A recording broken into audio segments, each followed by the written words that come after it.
here to South Africa, to a small island next to Cape Town, a very special, difficult place, I would say, a place with a difficult history, not a place difficult.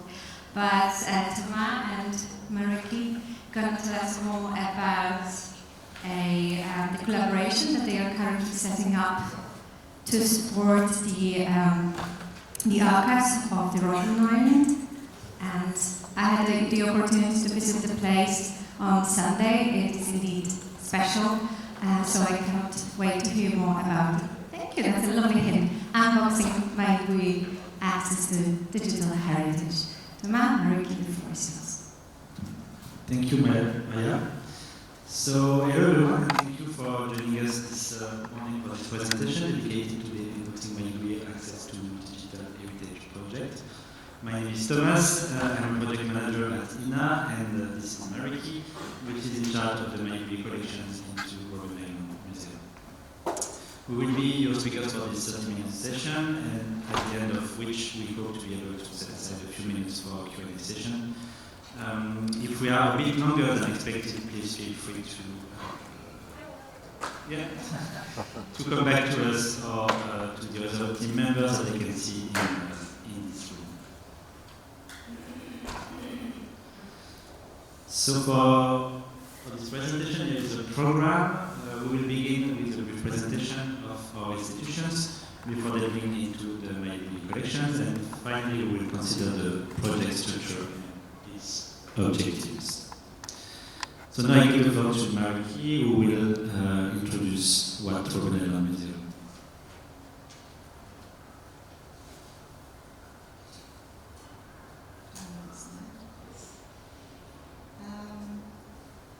I just wanted to just touch on the archive, how it fits into Robben Island, because Robben Island is the site, and then we also have a collection that is located at the university campus, the University of Western Cape. And just want to see. Yes, and basically, if you look at it, these are the main vision and mission of Robben Island. Oh, sorry. Vision and mission of Robben Island. Okay, great.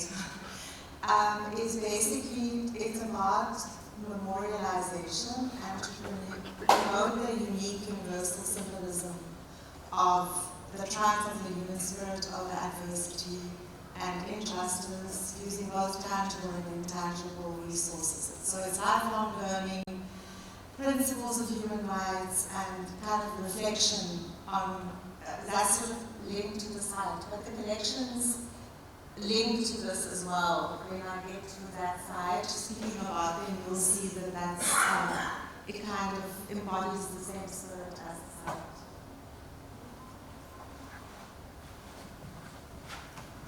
So now a few words about INA as well. So we'll go back to my notes.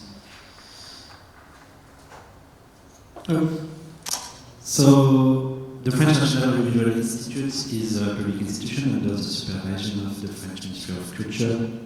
It's the heritage-based media of the French public audiovisual sector. INA preserves and promotes more than 80 years of audiovisual heritage in order to better understand current events and decipher the massive flow of news and information. The Institute carries out multiple activities to participate in future audiovisual and media ecosystems.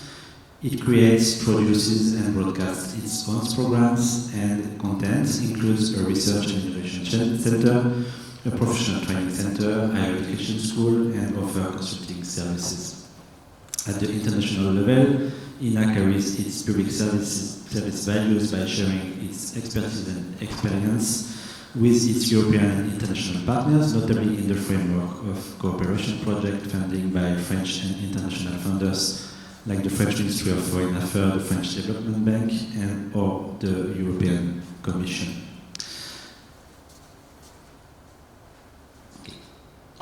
The Institute is thus working with more than 300 clients in over 40 countries around the world, whether for image sales, training, consulting, or expertise services. And here are some figures about, key figures about Ina. So while we are on the subject of numbers, I think you will understand a bit better what we mean by heritage-based media if you look at the number of hours of TV and radio preserved and the number of views, hours and program available. So now I think we will focus on what is the art of this presentation and of this project, of course, the Mayibuye Archives collections. I chose this picture because one of the pictures that I think encapsulates not only the representation of the struggle archive that we work with, but generally across the world. And the struggle against power is the struggle of memory against forgetting. So this is something we always remind ourselves. And it's an image of people burning passes in the 1950s. Then, just to mention the core collection, as the archive started, there's a story around the Defense and Aid Fund, which was first based in South Africa. And the picture on your left there is the treason trial in 1956. This photograph was taken. Interestingly enough, people were not allowed to be in one frame, so it was a multiracial group. So the photographer Eli Weinberg, we have that collection with us, had to take separate groups of people and then merge them all together. And the Defense and Aid Fund, based in South Africa, they banned in 1966 and it moves to London.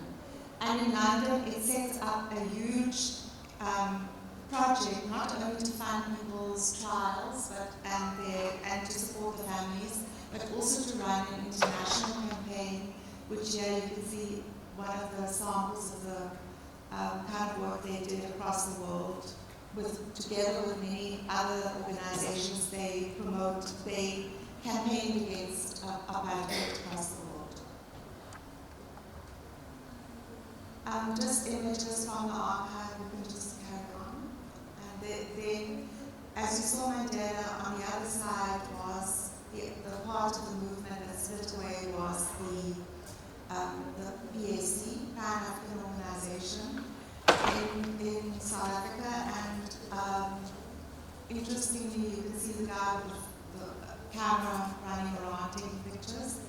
So Mayibuye was also somebody who was sent to Robben Island, and it was after these protests that the Sharpeville massacre occurs, which changes everything, obviously, in the country. Just to show you on the left, I know there was a project around, there are all the people that were sentenced for the Robben trial, and Walter Sisulu on the left burning his pass.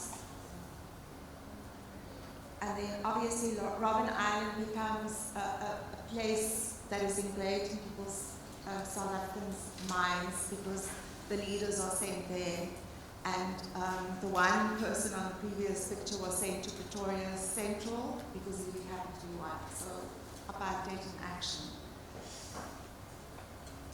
This is just IFTA. It's just an illustration of the work they did. They sent around the world many portable exhibitions. There's some examples of it, and then they linked with the Free Mandela campaign, which I'm sure everybody had some link to in their countries. The Free Mandela campaign that was located just about everywhere in the world.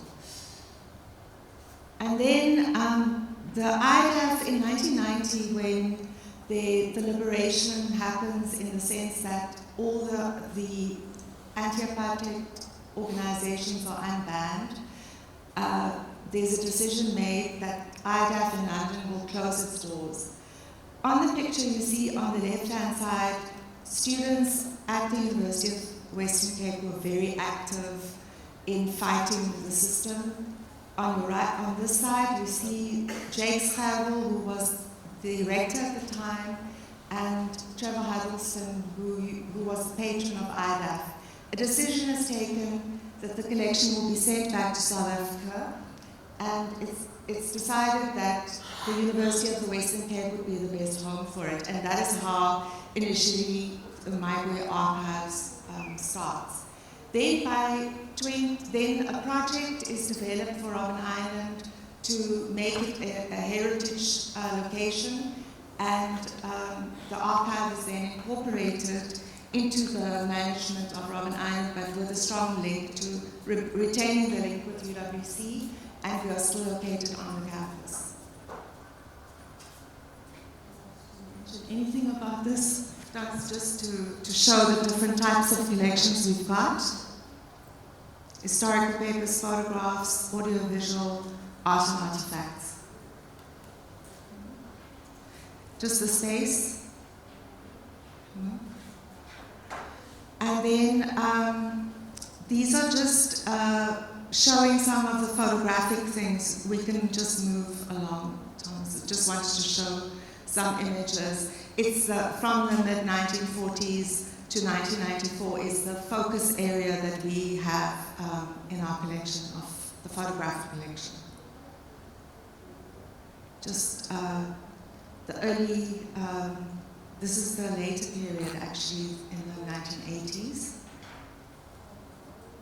And then we have over 340 collections of historical paper collections, and they range from, and there are a lot of different organizations or individuals. So, and we also have a very interesting collection of material that came from Robben Island. Once the last prisoners were released, their entire collection of documents and their organization was actually transferred to the Mayibuye Archive. You just can see one example of the handwriting and detailed organizational stuff they did on the island. These are just some of the formats, which I think the technology side is, and then yes. I think just the audio-visual material, we've got quite a lot of material, stock footage, and then early productions that came from IFTA. And people usually contact us to use some of that material, and we've just got some clips to give you an idea.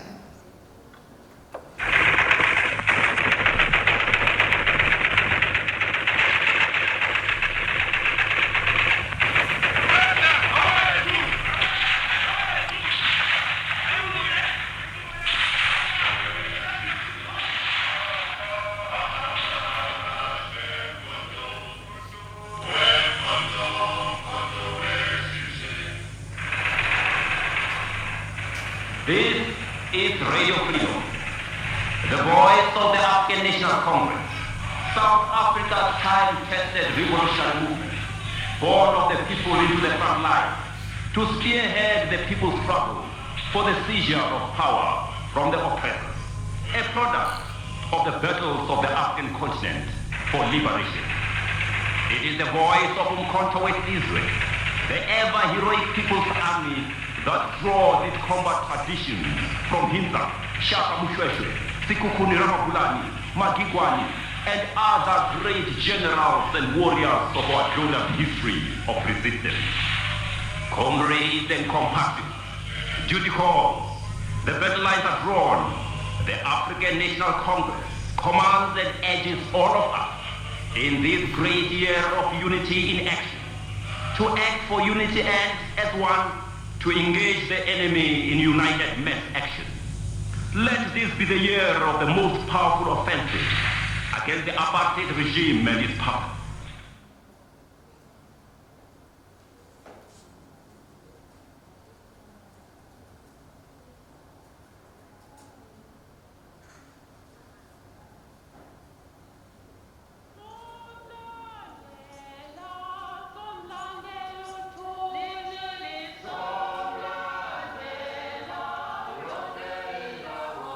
There was excitement, jubilation.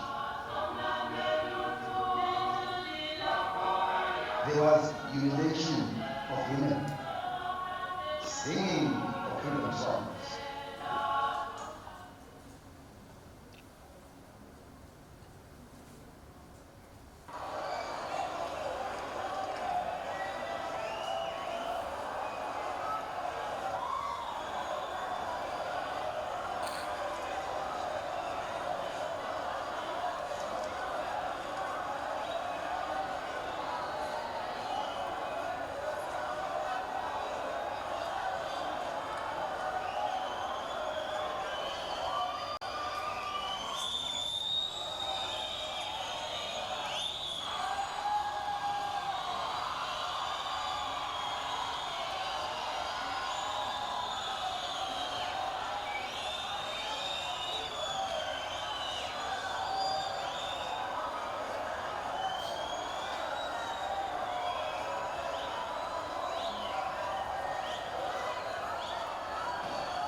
Okay, those were just some clips, and then we have the art and artifacts section, just to give you an idea of some images. One of the collections that we also have is in France. I think it was, the genesis was in France, world artists against apartheid, and that collection traveled across the world and then was deposited with the archive for safekeeping.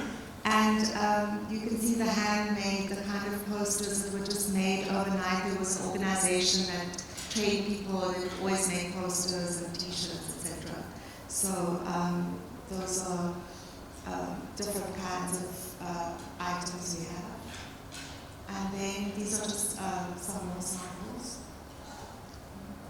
And when I mentioned that there was a collection of, which is also known as the apple box collection, you can see some of the apple boxes that came off the island with the material that the political prisoners carried when they left. And then here's just a combination of some items that came from the collection: radio, shoes, notes, and a lot of different items. And then I just want to end by saying the banner that you see there, which is at the top, which said "Welcome home" to people when they return to South Africa, and then "Aluta continua," which obviously is a very true statement, because I feel that this archive that we have, like Robben Island, it's like a twin of Robben Island, is a memorial site in a way to pay tribute to all those people that have contributed nationally, internationally to the liberation of our country. And as I said, the struggle continues, and then basically the most effective way to destroy a people is to deny and obliterate their own understanding of their history. So we are hoping that this project will, conscientize in a world of such a lot of noise and technology.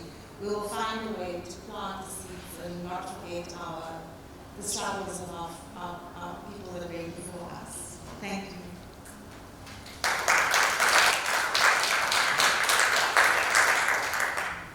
So thank you, Mariki, for this overview, which gave us a glimpse of the richness of these collections. Now let's take a look at how the Unboxing Mayibuye project is built and which are its objectives.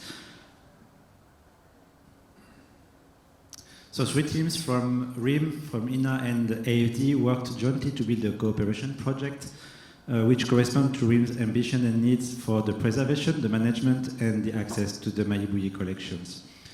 If each institution has a precise role in the project, the partners define together the project's activities, deliverables and structure. So you already know who RIM and INA are, so just a few words about the AFD. Which is a public institution that implements France's policy in the areas of development and international solidarity. AFD has been active in South Africa since 1994, offering innovative financing solutions and technical assistance to support to cultural institutions, universities, NGOs, and government entities. In 2017, AFD was given a new mandate dedicated to the cultural and creative industry, and it's thanks to this mandate that it finances this project today.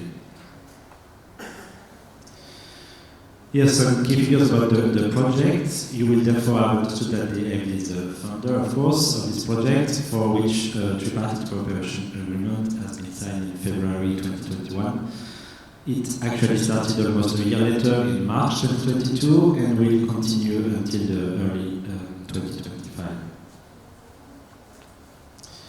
The Mayibuye Archives collection within the Robben Island Museum are filled with memories and information depicting the struggle against the oppressive apartheid regime in South Africa. The collection consists of more than 125,000 multimedia heritage assets. But this project is not just another digitization project. Indeed, the objective will not be to digitize all the archives, but to focus on the pilot collection, which will be processed from A to Z. Thus, the workload will be sized to the resources of RIM and the duration of the project, while laying the foundations to continue this work after the initial 3 years period. While the preservation and communication of collection remain important goals, the objectives of the project go well beyond that. They also aim to increase the knowledge and skills of RIM teams, of course, but also more broadly of archives professionals at the regional level, and thus implement a real dynamic around these questions. To meet these objectives, the project has been designed in 2 phases. This will involve, in year 2 and 3, the implementation of training activities dedicated to RIM teams, such as on-site training, where skills can be developed while working directly on the pilot collection, but also beyond, thanks to more traditional training courses and more widely open. Phase 2 will also include the support, which also includes support to optimize processes, to implement technical or technological changes, or to develop new ways of sharing the collections. But before that, the first phase will have a lot to gathering of information and the precise definition of the project's roadmap. This roadmap will have been determined thanks to operational and strategic workshops and the consolidation of the cultural and academic policy of RIM regarding archives. The studies led by RIM about the technical and legal environment in South Africa and a series of assessments led by INA will allow to have a better understanding of the global situation in RIM's archive.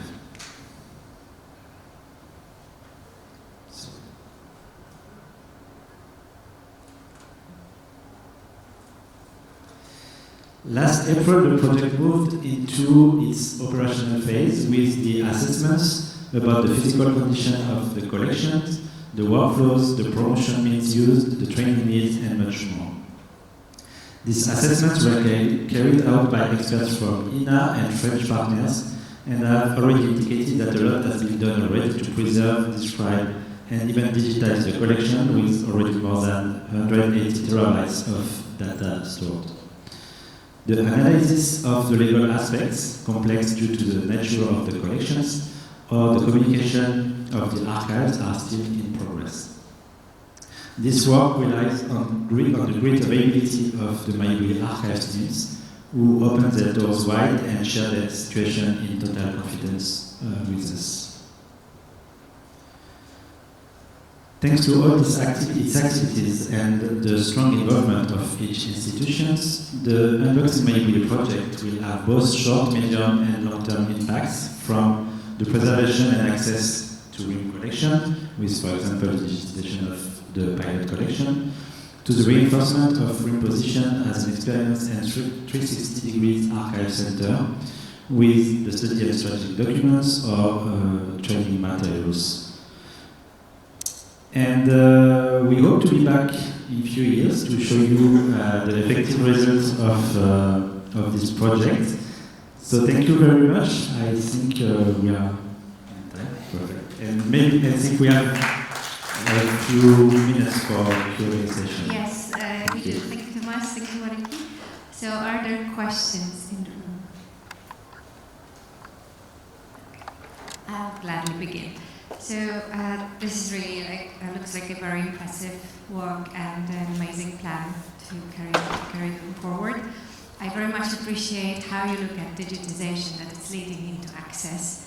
So this is my cup of tea. So that you then want to make sure that the collections are being exploited and that the capacity building that you're offering is also entails that, if I understood correctly. So my question would be, I know that you're on a very early stage, but do you already have a plan how to use the archive, how to use such a powerful footage, how to use these amazing posters, the visuals that you have? At the moment, we are contacted and visited by a lot of researchers, but it's not, there will be,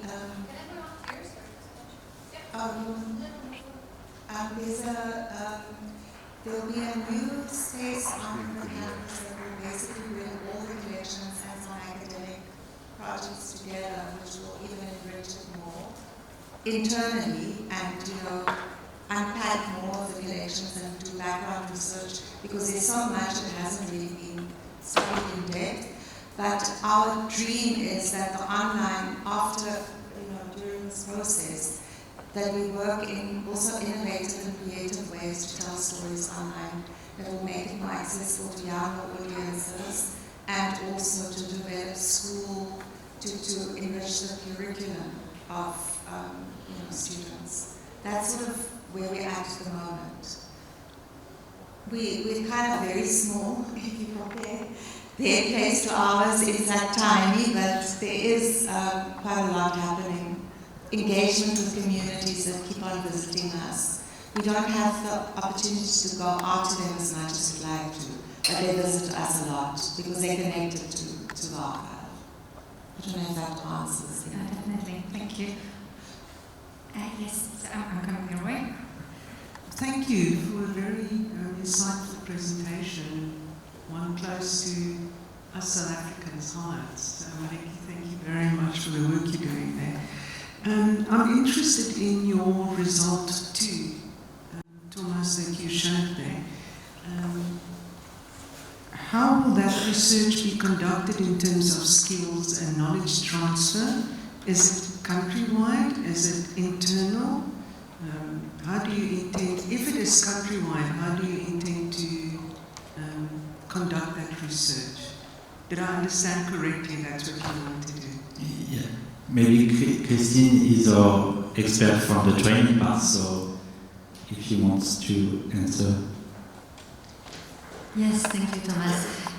We planned for now to organize different kind of training actions. Excuse me, I'm so much looking here. So we will have, like as Thomas said, like more traditional vocational training, which will be open, and more general, it will be open broadly, hopefully, to people from all over the country. We have to define together who it will be, and then we will have more specific actions on site in all the collections of Mayibuye, in order to learn by practicing.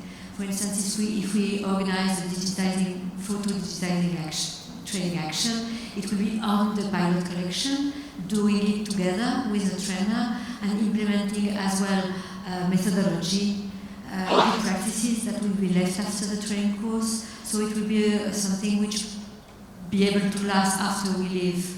So that's the two kinds of training actions we plan. And then we will have broader actions like seminars in order to share what we do and also to inspire ourselves from other actions all over the country and the region. I don't know if it answers your question. We want to have contacts and partnerships with more than just the UWC. So the idea is to bring as much as universities and maybe partners that we can go through. We didn't reach the point that we will decide which kind of actions will be really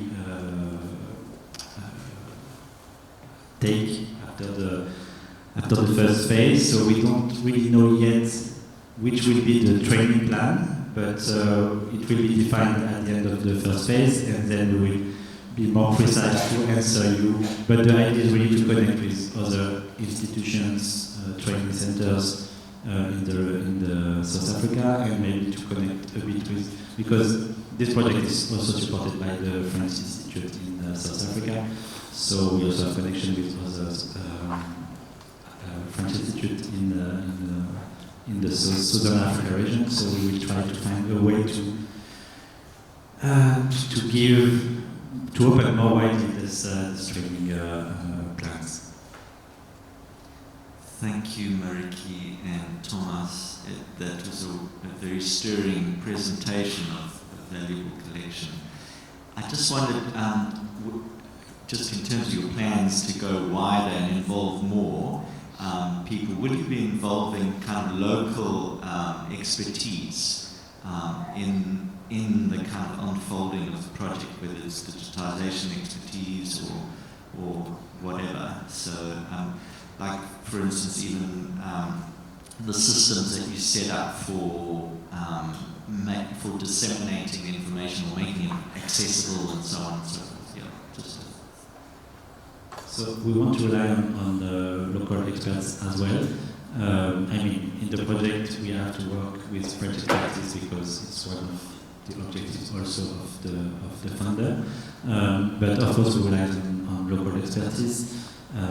That's why we try to reinforce the expertise of the RIM team members first.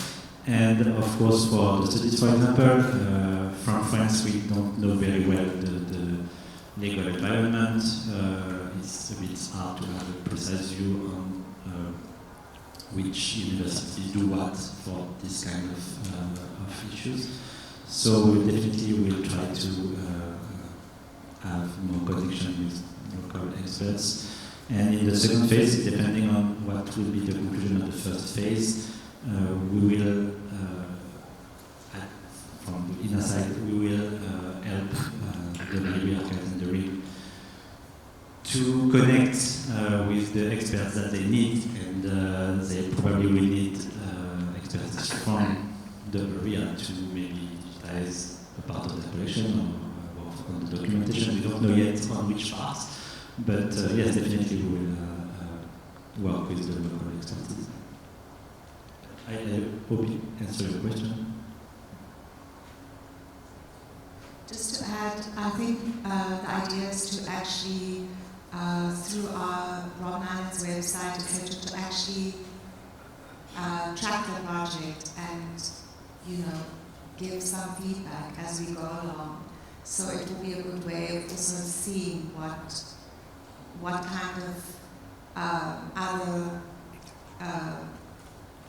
different partnerships that will be looked at. So definitely, it's not a kind of a closed. It's to build a network of people in the country, either through the researchers and the technology aspect. As we said, the 3 years of the project are just the beginning, just to start something and to give the RIM the possibility to continue then. So definitely we'll share this on the website to build this network and this network of expertise as well. I think we need to wrap up sadly, but there is a coffee break ahead of us, so I invite everyone to continue the conversation. It sounds fascinating. Good luck for the coming years. Thank you. Hopefully it will be, for sure it will be like a learning curve, an amazing one on so many levels. So fingers crossed, the awards await. So hope to see the project listed in few days, submitted to the as an achievement. So thank you very much. Thank you for joining us today. And enjoy your